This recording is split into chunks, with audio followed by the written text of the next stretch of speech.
Hi everyone, welcome back to another episode of Wake&Tech.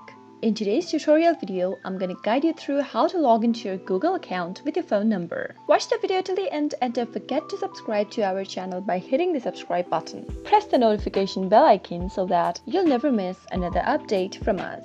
Now, let's proceed further. Start by clicking open a web browser. In the search box, type in accounts.google.com and press the enter on the keyboard. You'll end up in the sign-in area of your Google account.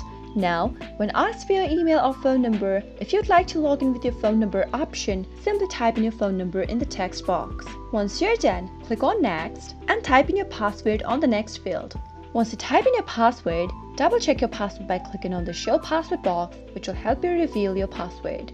In case you've forgotten your password, you can click on Forgot Password link right below and follow the instructions to reset to a new one. After you're done entering your phone number and your password, click on Next and you'll be logged into your Google account with your phone number. It is that simple to log into your account with your phone number and your password. I hope you found the video to be helpful. If you did, go ahead and give us a thumbs up, comment down below in the comment box if you have a question or a feedback for us.